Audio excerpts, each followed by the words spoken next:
అందరికీ నమస్కారం. శాస్త్ర మీడియా నెట్వర్క్స్ అకౌంట్ కొన్ని అనివార్య కారణాల వల్ల ఫ్రీజ్ అయింది. కావున పర్సనల్ అకౌంట్ నెంబర్ ఇవ్వడం జరిగింది. దయచేసి అందరూ సపోర్ట్ చేసి కింద ప్లే అవుతున్న అకౌంట్ నెంబర్ కి లేదా phone pay, Google pay number కి మీ సపోర్ట్ అందించండి. ఆర్థికంగా మీ చేయూత మన ఆర్ వాయిస్ ఛానల్ కి చాలా అవసరం. దయచేసి సపోర్ట్ చేయగలరు. Welcome to R voice. నేను మీ వాత్సల్య.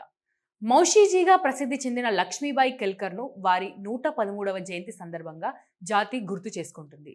రాష్ట్రీయ స్వయం సేవక్ సంఘ్ స్ఫూర్తితో 1936లో స్థాపించబడిన ప్రపంచ అతిపెద్ద మహిళా సంస్థ అయిన రాష్ట్ర సేవికా సమితి వ్యవస్థాపక ప్రముఖ్ సంచాలిక శ్రీ మౌషీజీ.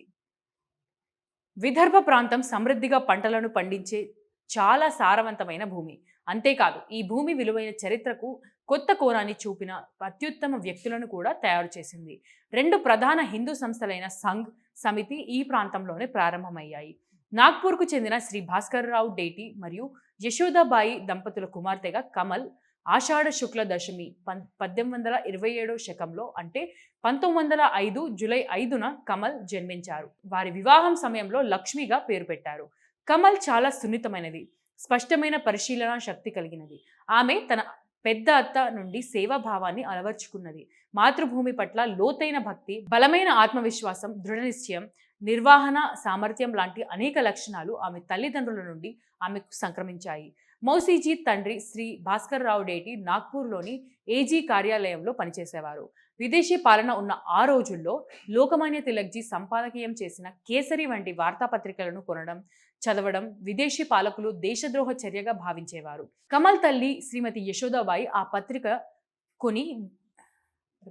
పత్రిక కొని దగ్గరలో ఉన్న మహిళలందరితో చదివించేది. ఆమె తన ప్రభుత్వ ఉద్యోగిని కాదని, వారికి వర్తించే నిబంధనలు ఏవి తమకు వర్తించవని చెప్పేది. పాఠశాల ప్రార్థనకు సంబంధించి ఉపాధ్యాయురాలతో భేదాభిప్రాయం వల్ల కమల్ మిషనరీ పాఠశాలకు వెళ్లడం మానేశారు. ఆ తరువాత హిందూ బాలికల పాఠశాల స్థాపించిన తర్వాత కమల్ అక్కడ ప్రవేశం తీసుకున్నారు. అయితే కొన్ని అనివార్య పరిస్థితుల వల్ల ఆమె చదువు కొనసాగించలేకపోయారు. అక్కడితో ఆమె చదువు ముగిసిపోయింది. కానీ ఆమె విస్తారమైన పఠనం వల్ల మన మాతృభూమి చరిత్ర, సంస్కృతితో పాటు ఆ రోజుల్లోని దేశ వ్యవహారాల స్థితి గురించి ఆమెకు బాగా తెలిసేది. కమల్ వరకట్నం కోరే వ్యక్తిని వివాహం చేసుకోకూడదని నిశ్చయించుకుంది. అదృష్టవశాత్తు ఆమె వార్దాలోని ప్రసిద్ధ న్యాయవాది అయిన శ్రీ పురుషోత్తమరావు కేల్కర్ను కట్నం లేకుండా వివాహం చేసుకుంది. మహారాష్ట్రలోని కొన్ని కుటుంబాలలో ఉన్న ఆచారం ప్రకారం ఆమెకు లక్ష్మి అని పేరు పెట్టారు. శ్రీ కేల్కర్కు 2వ వివాహం కావడం వల్ల అప్పటికే ఆయనకు 2 చిన్న అమ్మాయిలు ఉన్నారు. యువకురాలైన లక్ష్మి ప్రధానంగా తన భర్తకు భార్యగా ఉండడం కంటే పిల్లలకు తల్లి పాత్ర పోషించాల్సి వచ్చింది. కానీ విధి ఆమె మాతృత్వ లక్షణాలను పరీక్షించాలని కోరుకున్నది. దేశవ్యాప్తంగా అనేక మంది అమ్మాయిలకు తల్లిగా ప్రేమను కురిపించే సామర్థ్యాన్ని ఇచ్చింది. దేశభక్తి, త్యాగం, సామాజిక స్పృహ, సేవల స్ఫూర్తితో పెరిగిన యువకురాలైన లక్ష్మి పని లేకుండా ఉండలేదు. కేవలం ఇంటి పని మాత్రమే చేయడంతో సంతృప్తి చెందలేదు. స్వాతంత్ర కార్యక్రమాల్లో మళ్లీ పాల్గొనే అవకాశం కోసం ఆమె ప్రయత్నిస్తున్నది. ఎందుకంటే స్వాతంత్ర కార్యక్రమాలకు కేంద్రం లాంటి సేవాగ్రామ్ వార్దా సమీపంలోనే ఉన్నది. కేల్కర్ గారి లాంటి గౌరవప్రదమైన కుటుంబానికి ఇటువంటి ఆలోచనను సాధారణ విషయంగా జీర్ణించుకోవడం చాలా కష్టం. ఇంటిని సమర్థవంతంగా నిర్వహించడం వల్ల ఆమె తన అత్తింటి వారితో మంచి సహకారాన్ని సంపాదించుకున్నది. క్రమంగా సమావేశాలకు, ప్రభాత్ ఫేరీలకు, ఇతర కార్యక్రమాలకు హాజరు కావడం ప్రారంభించింది. స్వాతంత్ర ఉద్యమంలో అగ్రశ్రేణి నాయకుల ఉపన్యాసాలను వినే అవకాశం ఆమెకు వచ్చింది. అప్పుడు చట్ట ధిక్కార ఉద్యమం జరుగుతున్నది. లక్ష్మి సామాజిక దృక్పథంలో క్రమంగా మార్పు రాసాగింది. విదేశీ శక్తులను ఎదిరించడానికి సాధనంగా ఉపయోగించిన న్యాయధిక్కరణ స్వతంత్ర భారత ఉద్యమంలో అవాంఛిత మలుపు తీసుకుంటుందని, దానిని కఠినంగా నియంత్రించకపోతే గందరగోళానికి దారితీయవచ్చని ఆమె ఆలోచనలో పడింది. రాజకీయ స్వేచ్ఛను పొందడం తప్పనిసరి, అయితే సామాజిక, జాతీయ విధులకు తమను తాము అంకితం చేసుకోవడం ద్వారా దేశ స్వతంత్రం కోసం నియమాలకు కట్టుబడి ఉండడానికి ప్రజలను ప్రేరేపించే విధంగా సరైన వ్యవస్థ కూడా అవసరం. స్వేచ్ఛా భారత్, ప్రతి పౌరుడు దృఢమైన సాధారణ సంకల్పంతో భారత్ జాతీయ ప్రయోజనాలు, పురాతన కీర్తి, సంస్కృతి మరియు సాంప్రదాయాలు సంపూర్ణ గుర్తింపుతో ముందుకు రావాలని ఆమె భావించింది. స్వీయ గౌరవానికంటే మాతృభూమికి స్వీయ గౌరవం, సేవాభావాన్ని పెంపొందించేలా ప్రోత్సహించాలి. అయితే దానిని ఎలా ఆచరణలో పెట్టాలి అనేది ఒక సమస్య. ఈ రోజుల్లో కొంతమంది ప్రముఖ వ్యక్తులు మహిళల విద్య, వారి పురోగతి కోసం ప్రయత్నాలు చేస్తున్నారు. పాశ్చాత్య ప్రభావం కారణంగా మహిళలు సమాన హక్కులు, ఆర్థిక స్వేచ్ఛ కోసం పోరాడుతున్నారు. ఇది వారి స్వీయ రక్షణకు, వ్యక్తిగత ప్రగతికి మాత్రమే దారితీసింది.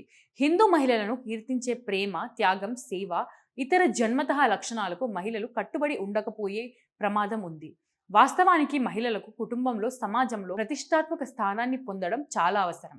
అయితే తప్పుడు ఆలోచనల కారణంగా ఆమెకు స్వేచ్ఛ నిరాకరించబడింది. కొన్ని పత్రికలు మహిళల అసభ్య చిత్రాలను కవర్ పేజీలో ప్రచురించాయి. చాలా మంది మహిళలు పాశ్చాత్య జీవితపు సులభమైన ఆకర్షణీయమైన మార్గాలకు ఆకర్షితులయ్యారు. తమ స్వీయతత్వాన్ని మరచిపోయి సమాన హక్కులు, ఆర్థిక స్వేచ్ఛ అనే ఆలోచనతో వారు ఆకర్షితులయ్యారు. మహిళల వైఖరిలో ఈ అసహజమైన మార్పు మంచి సంస్కారాలను అందించే ప్రాథమిక, ముఖ్య భాగమైన కుటుంబాన్ని విచ్ఛిన్నం అయ్యే స్థితికి దారితీసింది.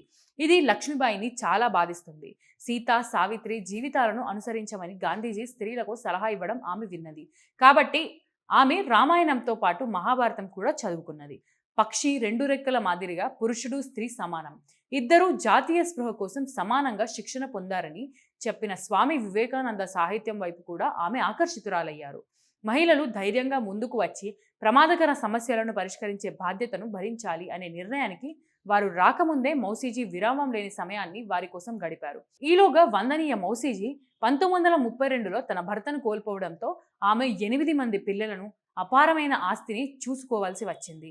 ఆమె ధైర్యాన్ని కూడగట్టుకుని తన ఆత్మగౌరవాన్ని కోల్పోకుండా పరిస్థితులను ఎదుర్కొన్నది. అయితే ఆమెకు తన కొడుకుల ద్వారా ఆర్ఎస్ఎస్ పరిచయం చేయబడింది. వ్యక్తిగత పరిచయం, పరస్పర ప్రేమ, స్వచ్ఛంద క్రమశిక్షణ ఆధారంగా పనిచేసే విధానాన్ని ఆమె ఆసక్తిగా గమనించింది. మహిళల్లో కూడా ఇటువంటి సంస్థాగత పని అలవాటు చేస్తే ఆ కాలపు సవాళ్లను ఎదుర్కోగలరని ఆమెకు అనిపించింది. శీలాన్ని పెంచుకోవడం, దేశభక్తి, క్రమశిక్షణ, సంస్థ పట్ల సేవాభావాన్ని సృష్టించడం చాలా అవసరం. అదృష్టవశాత్తు డాక్టర్ హెడ్గేవార్ ఆర్ఎస్ఎస్ యొక్క వార్ధా శాఖను సందర్శించవలసి ఉంది. శ్రీ అప్పాజీ జోషితో సహా స్థానిక సహాయకుల సహాయంతో వారిని చూడటానికి ఆమెకు అవకాశం లభించింది. వారి సమావేశంలో వందనీయ మౌసీజీ హిందూ మహిళలను సాంస్కృతిక, జాతీయ ప్రతిపాదికన తీర్చిదిద్దాల్సిన ఆవశ్యకతను వ్యక్తం చేశారు. దైవిక దృష్టితో చేసే డాక్టర్ జీకి మౌసీజీ పట్ల నమ్మకం కలిగింది. మౌసీజీ ఈ విషయంలో అన్ని బాధ్యతలను స్వీకరించినట్లయితే ముందుకు వెళ్ళవచ్చు అని ఈ ప్రతిపాదికను అంగీకరించారు. అనేక రౌండ్ల స్నేహపూర్వక చర్చల తరువాత రాష్ట్ర సేవికా సమితి 1936లో విజయదశమి నాటి శుభదినాన వార్ధాలో ఉనికిలోకి వచ్చింది. రెండు సంస్థల ప్రయోజనాల దృష్ట్యా సంఘ్ సేవికా సమితి స్వతంత్రంగా పనిచేయాలని, కానీ పరస్పర సహకారంతో ఒకే దిశలో వెళ్లే సమాంతర రేఖల మాదిరిగానే ఉండాలని, కానీ వాటి మధ్య ఎప్పటికీ ఒక నిర్దిష్ట దూరాన్ని కొనసాగించవద్దని పూజనీయ డాక్టర్ జీ పునరుద్ఘాటించారు. అతను ప్రారంభంలో అన్ని రకాల సహాయం, మార్గదర్శకత్వం చేయడమే కాక దానికి కట్టుబడి ఉన్నాడు. సమితి ఇంకా స్వతంత్రంగా పనిచేయాలని డాక్టర్ జీ నొక్కి చెప్పారు. డాక్టర్ జీ ఆధునిక యుగంలో సంస్థ నిర్వహణ శాస్త్రంలో కొత్త సాంకేతికత యంత్రాంగ పద్ధతిని ఆవిష్కరించారు. ఏదైనా శాస్త్ర సాంకేతిక అన్ని మతాలకు సమానంగా ఉంటుంది. ఇప్పటికీ భారత్లో మహిళల జీవిత ప్రాథమిక సూత్రాలు, తత్వశాస్త్రం పురుషులకు చాలా భిన్నంగా ఉంటుంది. వందనీయ మౌసీజీ సంఘ్ నిర్వహణ పద్ధతిని అంగీకరించారు. అయితే ఆమె స్వయంగా సమితి పనిచేసే ప్రణాళికను రూపొందించి దానిని చాలా వివరంగా అమలు చేసింది. సమితి శాఖల నిర్వహణ వ్యాప్తి చేయడానికి వందనీయ మౌసీజీ తన చిన్న కొడుకుతో పర్యటించేవారు. ఆ రోజుల్లో బెర్త్ లేదా సీట్ రిజర్వేషన్లు లేవు. చాలా సర్వీసులను ప్రైవేటు పార్టీలు నడుపుతున్నందున బస్సులకు కూడా షెడ్యూల్ ఉండేది కాదు. ఒంటరిగా ప్రయాణించడం చాలా కష్టమైంది, ప్రమాదకరమైంది. కానీ దేవునిపై అపారమైన విశ్వాసం కలిగి ఉన్న మౌసీజీ అంకిత భావంతో ప్రయాణించేవారు. ఆమె కుటుంబం, దేశం పట్ల తన విధుల మధ్య సమతుల్యం పాటించాల్సి వచ్చేది. ఆమె అనుకున్నట్లుగా శ్రమించడం ద్వారా సమితి క్రమంగా అఖిల భారతీయ హోదాను పొందింది. కానీ అందరూ సేవకులు దీనిని అనుభవించడం చాలా అవసరం. కేవలం సమావేశాలను ఏర్పాటు చేయడానికి మాత్రమే ఇది సరిపోదు. కాబట్టి అఖిల భారతీయ స్థాయికి చెందిన సమ్మేళనం 1945లో బొంబాయిలో మొదట ఏర్పాటు చేయబడింది. అప్పటి నుండి ప్రతి 3 సంవత్సరాలకు ఇలాంటి సమ్మేళనాలు క్రమంగా తప్పకుండా ఏర్పాటు చేయబడుతున్నాయి. మౌసీజీ 1978లో చివర భాగ్యనగర్ సమ్మేళనానికి హాజరయ్యారు. అప్పుడు గీతలో వివరించిన మహిళల 7 జన్మల లక్షణాలను అభివృద్ధి చేయమని అందరూ సేవికలను ఆమె విజ్ఞప్తి చేశారు. వందనీయ మౌసీజీ చాలా సమయస్ఫూర్తితో ముఖ్యంగా చక్కగా శుభ్రంగా ఉండేవారు. ఇతరులలో గుర్తించబడే గుణాలు, కళలను ప్రశంసించడంలో ఆమెకు బాగా తెలుసు. ఆమె ప్రోత్సాహం కారణంగా చాలా చిత్ర ప్రదర్శనలు సమర్థవంతంగా ఏర్పాటు చేయబడ్డాయి. ఆమెకు వంటలో కూడా మంచి ప్రావీణ్యం ఉంది. స్వావలంబనతో ఆమె చాలా నిర్ణయాలు తీసుకుంది. దీర్ఘకాలంలో ప్రయోజనకరం అని నిరూపించబడ్డాయి. ఆమె చివర అనారోగ్యం కారణంగా రాష్ట్ర సమావేశం వాయిదా పడినప్పుడు ఆమె చాలా అసంతృప్తికి గురైంది. అటువంటి వ్యక్తిత్వం లేని వైఖరి ప్రస్తుతం కాలంలో చాలా అరుదుగా కనిపిస్తుంది.